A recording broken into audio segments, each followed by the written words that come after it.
महाराष्ट्राच्या राजकारणात सध्या एक नाव जोरदार चर्चेत आहे, ऑपरेशन टायगर. पण नेमकं हे ऑपरेशन टायगर आहे तरी काय आणि स्पर्धा परीक्षांच्या दृष्टीने त्याचं महत्त्व काय आहे? 2022 मध्ये शिवसेनेत झालेल्या मोठ्या राजकीय बंडानंतर महाराष्ट्राच्या राजकारणात नवीन पर्व सुरू झालं. शिंदे यांच्या नेतृत्वाखालील गटाने स्वतंत्र भूमिका घेतली आणि पुढे निवडणूक आयोगाने पक्षाचं नाव आणि चिन्हही शिंदे गटाला दिले.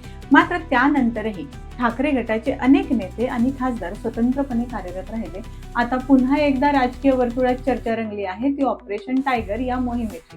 माध्यमांमधील वृत्तांनुसार ठाकरे गटातील काही खासदार आणि नेते शिंदे गटात प्रवेश करण्याच्या तयारीत असल्याची चर्चा आहे. या संभाव्य राजकीय हालचालीला ऑपरेशन टायगर असं नाव देण्यात आलं आहे. विशेष म्हणजे वाघ हे माननीय बाळासाहेब ठाकरे यांच्या राजकीय विचारांचं आणि शिवसेनेच्या ओळखीचं प्रतीक मानलं जातं. त्यामुळे या संपूर्ण राजकीय मोहिमेला टायगर हे नाव देण्यात आल्याचं बोललं जातंय.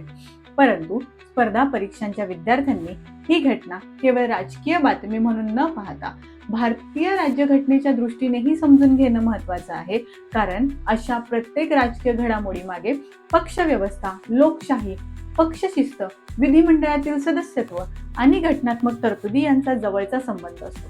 म्हणूनच ऑपरेशन टायगर हा केवळ राजकीय चर्चेचा विषय नसून भारतीय लोकशाहीतील पक्षीय राजकारण समजून घेण्यासाठी एक महत्त्वाचा अभ्यास विषय ठरत आहे.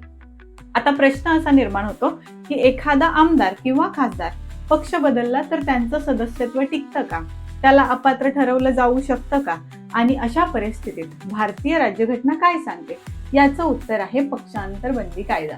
पुढच्या व्हिडिओमध्ये आपण 10वी अनुसूची, 52वी घटना दुरुस्ती, अपात्रता आणि पक्षांतरबंदी कायद्याच्या सर्व महत्त्वाच्या तरतुदी सविस्तर समजून घेणार आहोत, जेणेकरून या टॉपिकवर कसाही प्रश्न परीक्षेत विचारला गेला तरीही आपल्याला लिहिता आलं पाहिजे.